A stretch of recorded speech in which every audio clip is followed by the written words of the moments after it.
आज इस वीडियो में हम लोग बात करेंगे खेड़ा सत्याग्रह के विषय में। खेड़ा जो कि गुजरात राज्य में है और यहाँ के किसानों पर भी ब्रिटिश सरकार द्वारा अत्याचार किया जा रहा था। जैसे कि गांधी जी ने चंपारण के किसानों की समस्या को सुलझाई, वैसे ही गांधी जी ने खेड़ा के किसानों का भी नेतृत्व किया था। देखिए, चंपारण में जब थे ना महात्मा गांधी, उसी समय खेड़ा का मामला जो है उनके समक्ष आता है कि खेड़ा में जो है इस तरह की समस्या है। खेड़ा सत्याग्रह कहां पर है ये ध्यान रखना, गुजरात में। खेड़ा गुजरात में, चंपारण बिहार में। ऐसा पूछा जाता है, स्टेट पूछ लेता है कि खेड़ा कहां पर है, चंपारण कहां पर है। सबसे पहला चंपारण, दूसरे नंबर में अहमदाबाद का मिल, उसके बाद फिर खेड़ा सत्याग्रह। तो यहां पर समस्या क्या थी ये हम लोग देख लेते हैं। तो देखिएगा क्या होता है, जो खेड़ा जो क्षेत्र है वहां पर ये 1918 में हुआ था। कब हुआ था? 1918 में हुआ था खेड़ा। तो क्या होता है कि जो इस वर्ष खेड़ा में उसके आसपास के क्षेत्रों में बारिश नहीं होती है। बारिश नहीं होती है तो एक तरह से अकाल की स्थिति उत्पन्न हो जाती है।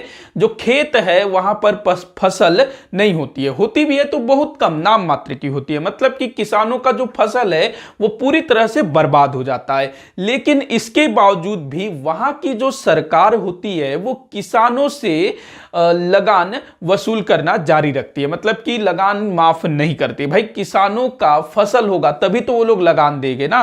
तो यहां पर जो किसान है ये समस्या गांधी जी से शेयर करते हैं, गांधी जी को पत्र लिख के बताते हैं कि हमारे यहां जो है अकाल पड़ गया, फसल नहीं हुआ। लेकिन इसके बावजूद भी किसान जो है वो पूरा लगान वसूल करने के लिए तैयार हैं और वसूली जो है की भी जा रही है। लोगों को जो है डरा धमका करके उन्होंने जो पहले संग्रहित कर रखा है उनको निकाल करके ले जा रहे हैं, इस तरह से बताया जाता है। अब देखिएगा, जो राजस्व संहिता है, राजस्व संहिता के हिसाब से ऐसी परिस्थितियों के विषय में क्या कहा गया है उसको आप जान लीजिए। राजस्व संहिता के हिसाब से यदि किसी वर्ष फसल का उत्पादन कुल उत्पाद के 1/3 से भी कम होता है तो लगान माफ किया जाना चाहिए। ये कौन बोल रहा है? राजस्व संहिता। मतलब कि मान लो कोई खेत है, यहां से जितना उत्पादन होना है, जो वास्तविक इसकी उत्पादन क्षमता है कागजों में, अगर किसी वर्ष उसके 1/3 से भी कम उत्पादन होता है तो उस खेत में लगान माफ किया जाना चाहिए। ये किसके हिसाब से?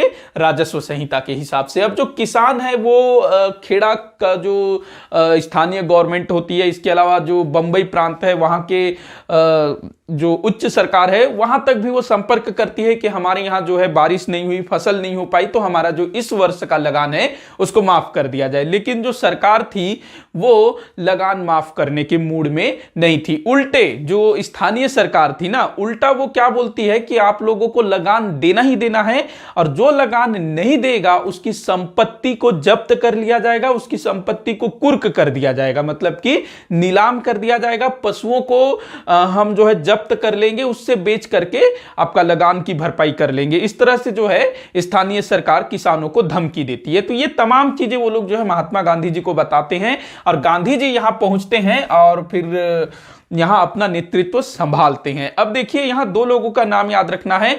एक सरदार वल्लभ भाई पटेल, सरदार वल्लभ भाई पटेल। दूसरा याद रखेंगे इंदुलाल याज्ञिक। मैं नाम लिख देता हूं, वल्लभ भाई पटेल, ये अभी सरदार नहीं बने हैं, ध्यान रखेंगे, वल्लभ भाई पटेल। उसके बाद दूसरा नाम याद रखना है आप लोगों को, इंदुलाल याज्ञिक, इंदुलाल याज्ञिक। तो ये दो लोकल थे जो वहां पर महात्मा गांधी जी का साथ देते हैं। इनके अलावा और भी काफी सारे लोग महात्मा गांधी जी से जुड़ते हैं। भाई, गुजरात गांधी जी का तो घर है ना, तो वहां काफी सारे लोग थे।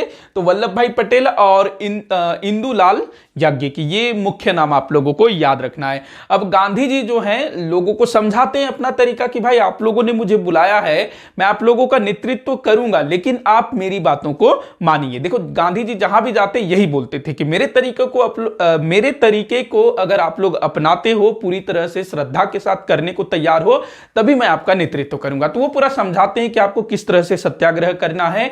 आपको हिंसा बिल्कुल भी नहीं करनी है, अहिंसात्मक तरीके से आपको काम करना है। आपको जो है जेल भी जाना पड़ सकता है, आपको मार भी खाना पड़ सकता है। गांधी जी जेल भी जा चुके थे, ध्यान रखना इन सब चीजों के लिए। तो ये सारा कुछ वो बताते हैं। आपको कष्ट होगा, थोड़ा सा देरी भी होगा। इसके अलावा वो बोलते हैं कि कोई भी किसान कुछ भी हो अंग्रेजों को लगान नहीं देगा, कुछ भी हो आप अंग्रेजों को लगान नहीं दोगे। तो सत्याग्रह जो है शुरू हो जाता है। गांधी जी जो है इन सब के साथ जो खेड़ा है उसके गांव गांव में जाते हैं, लोगों से मिलते हैं, लोगों को समझाते हैं और लोगों को प्रेरित करते हैं कि कुछ भी हो आप लगान मत दो। अब दूसरी तरफ जो अंग्रेज सरकार है वो भी जो है अपना दमन चक्र शुरू कर देती है और बलपूर्वक लगान वसूल करना शुरू कर देती है। वो जो है किसानों के पास जाती है, जो लगान देने से मना करता है उसको मारा जाता है, पीटा जाता है। ठीक है भाई तुम लगान मत दो, तुम्हारा बैल उठा के ले जा रहा हूं, तुम्हारा गाय उठा के ले जा रहा हूं, तुम्हारा भैंस बकरी बैलगाड़ी उठा के ले जा रहा हूं। तो ऐसे जानवरों को उठा करके ले जाते थे। इसके अलावा कई सारे लोगों की संपत्ति जब्त कर ली गई, उनको कुर्क किया गया, नीलाम किया गया। मतलब कि कैसे भी करके अंग्रेज जो है अपना वसूली करना चाहते थे। लेकिन दूसरी तरफ गांधी जी का जो सत्याग्रह है वो भी जारी था, लोग उनके साथ जुड़ते चले जा रहे थे, काफी सारे लोग जुड़ रहे थे।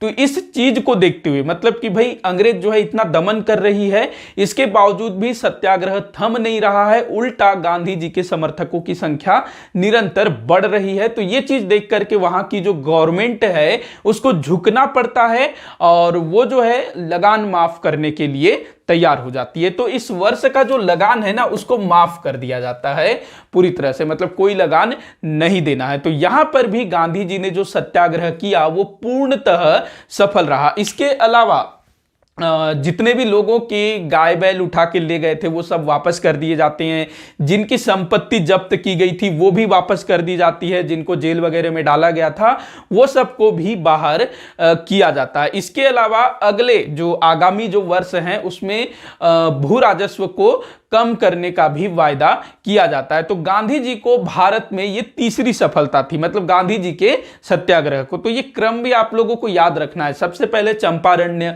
उसके बाद अहमदाबाद मिल मजदूर आंदोलन, उसके बाद फिर खेड़ा सत्याग्रह। तो ये एक तरह से महात्मा गांधी जी का ना भारत में एक ट्रेलर था। देखो जो चंपारण की जो समस्या थी वो चंपारण और उसके आसपास के क्षेत्र के कुछ लोगों की समस्या थी। वहीं अगर हम खेड़ा की बात करें तो ये खेड़ा और उसके आसपास के क्षेत्र की समस्या थी।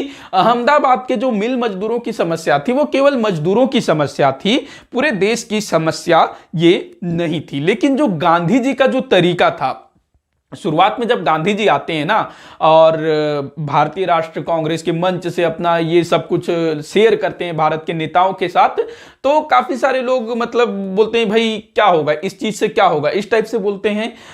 उदारवादी तरीके को भी ये पसंद नहीं करते थे और ज्यादा उग्र तरीके को भी ये पसंद नहीं करते थे। इनका जो तरीका था थोड़ा बीच का तरीका था। शुरुआत में ये क्या करते थे, हाथ जोड़ते थे, मतलब कि सरकार को रिपोर्ट करते थे। ये कोई भी काम करते थे ना गांधी जी, पहले सरकार को बताते थे कि भाई हम जो है ये सब काम कर रहे हैं, देख लो आप अपना पुलिस का व्यवस्था कर लो, बाद में बोलोगे, इस टाइप से। गांधी जी शुरू में क्या करते थे, आवेदन लिख के देते थे। जैसे कि सविनय अवज्ञा आंदोलन के टाइम पर इनका 11 सूत्रीय मांग हम लोग पढ़ेंगे। उसके बाद इनका अगर आवेदन की सुनवाई नहीं होती थी तो तब ये जो है आंदोलन करना शुरू कर देते थे। मतलब कि उदारवादी और जो उग्र विचार वाले नेता थे, मतलब कि गोपाल कृष्ण गोखले जो उदारवादी नेता थे उनके गुण इनमें थे। बाल गंगाधर तिलक जो थोड़े उग्र तरीका अपनाते थे ना, उन्होंने ही सबसे पहले असहयोग आंदोलन किया था 1905 में, मैं बता चुका हूं आप लोगों को। तो ये चीज है, तो ध्यान रखेंगे। इसके बाद हम लोग आगे अगले वीडियोस में पढ़ेंगे असहयोग आंदोलन और उसके बाद का बाकी सब कुछ। तो वीडियो यहीं पर समाप्त होता है। जितना हो सके इसको आप शेयर करिएगा, लाइक करिएगा, चैनल को सब्सक्राइब करिएगा। वीडियो को आखिर तक देखने के लिए बहुत बहुत धन्यवाद।